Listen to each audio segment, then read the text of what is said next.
What's good, YouTube? It's your boy Vontae the First, back again with another Jujutsu Kaisen video, and I really hope that we don't go on break this week. I know it's around holiday time, so it'd be like a lot of breaks, whether it's from Jump itself or it's just from, mangaka taking breaks and whatnot. But hey man, the holiday season, it happens anyway. But yeah. Last chapter was, I still didn't read all the information that TCB put out, but shout out to them for even putting all that information out, because we wouldn't get that from Jump, you know what I'm saying? Or from Viz, we wouldn't get that from them. But thank you for putting that out, because I need to get back into that and read more of it. I only read like half of it. But yeah, Yuki is something else. I mean, these special grades, they live up to their names, like, for sure. Her curse technique of like mass, like she could put mass into anything and still go at a fucking fast speed is ridiculous. That is broken. Like if she was going like at a slower speed with the mass, that's crazy alone, but at least it has like okay, well, it's not as fast, it doesn't have the velocity to really make it, but nah, she has the speed and she has the mass, and she can basically, they said she could virtually just do like astronomical numbers with that fucking mask. Like, what the hell is that? Like, that shit is ridiculous. That is ridiculous. She is her. She is definitely her. And what I really liked about the chapter too, I like that both her and Kenjaku was like, you know what? Like, they were playing chess. They was like, fuck, we don't know what the like. She might do this, she might do that, but what? And that happened, and then she like, oh, he might do this. Oh, okay, if he does that, then I gotta. They couldn't do shit. It was like a stalemate. They couldn't do fuck to each other. So then Kenjaku said, I'm going to pull out my domain expansion because I feel like you don't really have nothing that's going to combat against that in this case in point right here. That's why she was fighting the way that she was fighting and whatnot. And then we seen Tengen pulling up. So I don't know what the fuck to expect. I just want to hop right into it right about now because, like I said, I don't know what the fuck going on. So let's just hop into it, man. Jujutsu Kaisen chapter 206. I don't know the title yet, but 206, let's get into it. Dismantle Kenjaku's domain. Star and Oil, part 2. Kenjaku's goal is the tomb of the star, where my main body is. You two will take him on in a room of interconnecting maze directly above this place. Jujutsu Tech, Curse Warehouse. Okay, let me see the little Choso, Yuki, and Kenjaku right there. Tomb of the Star. Bam, right there. What does it say? Kenjaku expands his domain against Tsukumo, but Tengen and Tsukumo already have a plan. Yeah. Let's see how this all goes down. I really don't know. I do not know. Let's see. Each room is a Senyata barrier. Anyone skilled with barrier techniques can configure its structure to some extent. Sunyata is a Buddhist concept of emptiness, which all things are ultimately made out of. I don't know why I read it like that. But yeah, a sorcerer of Kenjaku's level should be able to configure a theater as he pleases. Yeah, that shit is so crazy. That is so crazy. Isn't that bad for us? Damn, she looking Yuki looking thick right there. That boy Gege really like, what was it, when Kubo, in the interview with Kubo, when Kubo told him like, hey bro, you gotta tee up a little bit on the, on the female character designs. I mean, they always look great, but like, he said, hey, you see them thighs? You got the thighs out, the hips, you know what I'm saying? Hourglass shape. Hey, you feel me? The important thing is that Kenjaku thinks that he needs to think that he's comfortable in here, that he has the upper hand in his space. That way he'll stay within the barrier. Right, so, okay. So it's like he's falling into their trap, or it seems like he is. But ultimately, the Senyata barrier is mine. That's why start the fight inside the Senyata barrier and get him to expand his domain. Right. Okay, so yeah, that's going according to plan. As its owner, all information within the barrier is visible to me. So Tengen, you better not fuck up. Because you're saying this and he does this, and if he gets, no, you better not fuck up. This your shit. This is your crib. You know what I'm saying? Like, it's your crib. You do not let him infiltrate and do this. Don't. Get him the fuck up out of here. Get this nigga running. Get him packing the bags. Get him the fuck up out of here, bro. Man, I'll analyze Kenjaku's domain and insert a configuration that neutralizes the domain's vector parameters through the Senyata barriers. I don't really get it. Are you saying we can negate Kenjaku's domain with that? Yes. How long do you need? About 10 seconds. So in those 10 seconds, I need to have a domain battle with Kenjaku using a simple domain instead of my domain. Oh, she got a domain then. Because I thought Kenjaku was like, oh, do you not have one or something? So I guess they're really playing chess. They doing something on both ends. Somebody got something up their sleeve. Somebody else got, nah. So she has a domain, but she's going to do a simple domain. I mean, I should expect it. Special grade should always have everything. So now that I think about it, I don't even know why I even thought, like, no. That was just an unreliable narration from Kenjaku. I know it's because he didn't know, but still, you know. That way I won't burn out my curse technique. Got it. Okay, wait. If I expand my domain first, it will force Kenjaku to expand his. Wouldn't that be faster? Domain, my turn. So that's step 1, boom. Neutralize, boom. Full beat down, boom. And they jump his ass after Tengen, the whole Tengen, when he fucks up, where he creates his own structure or whatever the fuck he said. You know, it's a lot. Whatever, I'm gonna continue. Even if my curse technique burns out, there's still Choso and Garuda. That won't work. If you do that, the domain's exterior will belong to your domain. Your domain will be erased before Kenjaku's will. And to counter your domain, Kenjaku might elect to use simple domain or hollow wicker basket to preserve his curse technique.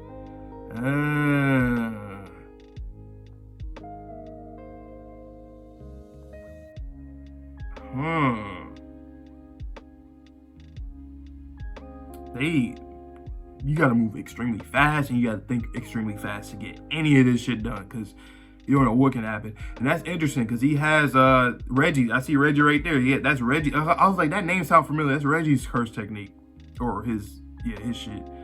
Using these tactics against a real domain is just buying time. Am I being underestimated that much? I've said it many times. Kenjaku is one of the exceedingly few users who can match me on barrier techniques. Even if his simple domain isn't on the same level as that of other sorcerers. So we're back to getting Kenjaku to expand his domain so I can dismantle it. Then in time, his curse technique is burnt out, I'll beat him up. Miscalculation. Domain expansion, all enveloping Garbadatu. That shit ugly as hell, boy. This domain is like the one Sukuna showed in Shibuya. Expanding the domain and activating his curse technique in an enclosed barrier, an amazing feat. Yeah, the exterior that needs to be dismantled doesn't exist. New shadow style, simple domain. Okay, looks very similar to Miwa's.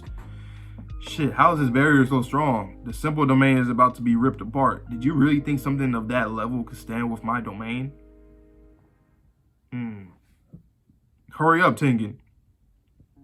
Oh, I see what you're doing. Just the kind of outdated strategy I expect from that shut-in. Oh my god. Hey, Tengen, nigga, tee up. Tee the fuck up, Tengen. Treating the edge of the short hit effects range as the exterior. Together with my Senyata barrier, I will erase it. Tengen, I'm not the same as you. I have lived through... What? What are you talking about? That panel of Yuki running like that, that is dope as hell, boy. The simple domain was completely ripped apart. This 1,000-year tug-of-war between feuding giants, the capricious alliances and betrayals of this world of curses. What is he talking about? What's going on? What's going on? Hey. What is going on here? What is going on? He said, Tengen, I'm not the same as you. I have lived through this 1,000-year tug-of-war between feuding giants, the capricious alliances and betrayals of this world of curse. Okay, so it seemed like he like, yo, I ain't the same as you. You've been stuck up in this motherfucking shit, just doing your shit with the whole, the plasma vessels, star plasma vessels, and this and that. I've been out here in the trenches for thousands of years, just shit going on. And I'm trying to, you know what I'm saying? Like, he said, I'm different, boy. I am different. Oh my, what is happening? Whoa. Why does her head look like that? What the fuck did he just do? Did he just smack her on it? Oh my god. And the floor broke. What is going on? Nah. You dismantle my domain together with the Senyata barrier. You're really as stubborn as you are old. But it's already too late.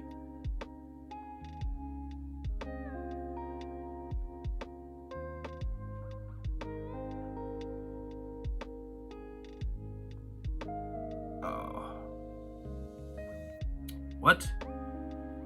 Does she got reverse curse technique? Hey, get that reverse curse technique ready right now. Heal yourself now. Right now, Yuki, right now. If you'd at least use your own domain against mine, the result wouldn't have been this boring. Get up. Get the fuck up. Well, your fault for trusting that thing. Tengen hasn't kept something important from all. Tengen has kept something important from all of you. The Culling games.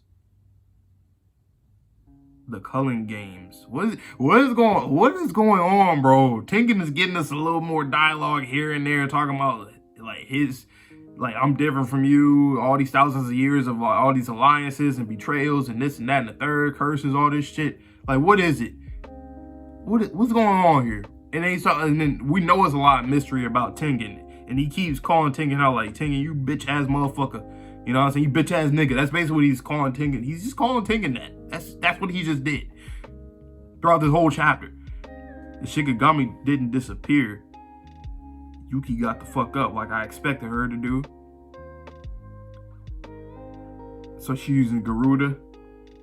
Still conscious, but she's not in a position to move freely. Reverse curse technique is likely she can use that. That's what I'm thinking. She's probably utilizing the Shikigami to buy time in order to heal up. That's fine. I'll use this time to recover my curse technique then. You know what I like about JJK? Like, and all series do this, especially Shonen. They all do this where people have these internal monologues and they're thinking about like what their opponent is doing, what they could be doing. What I like about Kenjaku is that he precisely can pick up on damn near just about every single thing. Like, it's not like, because in a lot of series you could be like, okay, well, obviously this character is going to beat you because of this monologue and stuff. Like, oh, you think you know what they're going to do, but they're going to do something to you. In this case, it's still the same thing essentially, but I feel that Kenjaku, he really be studying. Like, okay, because this makes sense to me too. Like, based on what I'm saying is that I can agree with Kenjaku. I could think the same way he's thinking. Like, okay, well, she's probably using that to buy time so she can heal herself up. That makes sense. Of course, she could be doing something different, but I just like that he can break down all of that, because that's something that I would do if I was in her case right now. Unless she's still going according to the plan, which maybe he's going to burn out his curse technique. I don't know. Oh my gosh, she looked fucking crazy. I didn't even know she lost a goddamn. Did she lose her arm, or is that her arm is moving fast?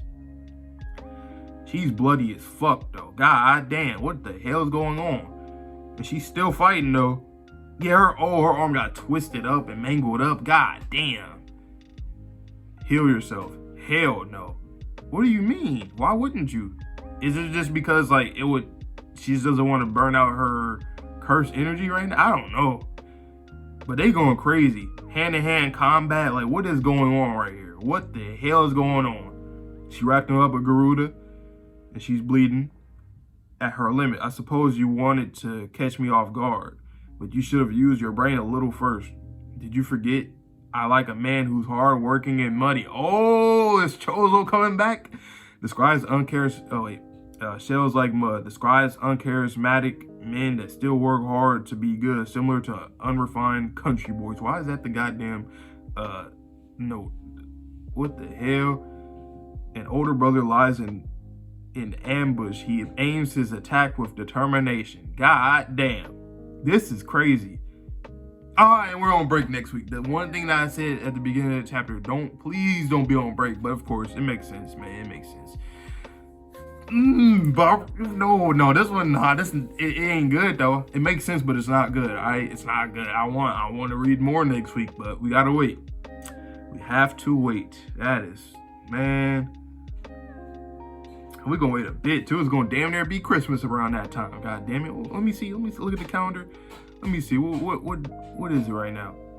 We had okay, Friday, boom. Well, not Christmas, obviously, but it's like a week from that at that point, you know. So, God damn, this shit was crazy. Kenjaku's really like that. I mean, like, because Yuki's a special grade, and we know what she can do. So for her to... But then again, it wasn't necessarily her fault. Because she... Because she could have used her domain against his. That's what he was saying. He was like, oh, how boring. Like, you could have at least did that. Like, this is your fault. Like, so he knows she could have done more when it came to, like, that one-on-one fight. But at the same time, she had to go along with the plan that Tengen brought up, which basically got her into this state. But then again, though, it seems like it was still according to plan, because if you go back, when we've seen step 1, step 2, step 3, and this is just me reminding myself right now out loud. It's not really me, like, saying what happened, because I just forgot about that. The third step did say, like, her and Choso would jump him at the end. So technically everything's going along plan. But Tengen, he is still a mystery, bro. Because Kenjaku keeps calling him out. He just keep talking shit about Tengen, like, hey, like, you bitch ass nigga, like, you bitch ass bitch. Because she said apparently she was a woman first, and then, you know, over time she switches back and forth depending on the star plasma. So that thing, as he says, is just doing crazy shit, you know? The fights in JJK, man, like I've said it already, and I'm gonna say it again. I think it got the best fights in shonen, like, history. Because I know, I would say, even though Naruto's on my favorite shonen, like, it's probably not even in my top 5. Like, I will say that when it comes to fights, I think that was the one series I would say that had the best fights all the way through. I think I can say that. I can't think of no other series that I've watched that had fights just as good as that, to be honest. Because we had tournament fights, we had war fights, you know, we had like a lot of different kind of fights. So I would say that probably had the best ones overall, but I would say JJK beats it. Because in season 1 alone, I had like 3 fights. I can say 3 fights in season 1 that's like a damn near perfect, like a 5-star fight, if I'm doing like wrestling terms, you know. So, and you already know what's going to happen when it comes to the hidden inventory arc. We already know it's a few fights in there that's 5-star, and then we got probably like 2 more in there, so that's like 5 altogether. And then Shibuya is fight after fight after fight after fight, and it's probably like when it comes to 5-star fights, I'll probably say it's at least 3 in that one. And shit, in my head, I'm thinking about 4. But I'll say at least 3. So that's like 8. And then you got, in this arc, it's been a lot. Like, it's been Hikari and goddamn, what's his name? Hikari and Kashimo. That's about like 9. You have Megami and Reggie. I consider that 5-star as well. So you got 10. And then you have, there's some more though. Like this is like 11 right here. Like, there's been a lot of good ones. It's been a lot. Even Yuta, like that whole 3 to 4, like the triple threat fatal 4-way type one, that was another one I would say. So it was about like 12 fights in this series. I could say are 5-star. And 4-star is good, and 3-star is good, but 5, I got like 12 with 5 stars. But anyway, this was a crazy chapter. Crazy. Choso's back, Big Bro's back once again. But where the fuck did Tengen go? Because after that shit happened, he just disappeared. That motherfucker vanished. Wait, did he behead him? Hold up. Am I tripping? Nah, there's no way he did that. That don't make sense. Where did he go? Because is that his body? I don't know if that's his body right there. Let me see, what's Tengen wearing? I mean, I know he's wearing like a robe, but I'm trying to see if he has like any designs on it. Because if he does, or she does, then okay, I don't know. But anyway, I don't know what the fuck going on. But Kenjaku got some tea on Tengen. So he said something. He didn't finish what he was gonna say. He said the Culling games is something. Like, what is he talking about? What is going on? I don't know what the fuck going on. But, hey man, this shit was fire. I can't wait for next week, man. Or not next week, the week after next. God damn it. But without further ado, I'll let you guys all have a good one. So please stay safe, stay healthy, stay clean. See you guys all in the next video. Peace.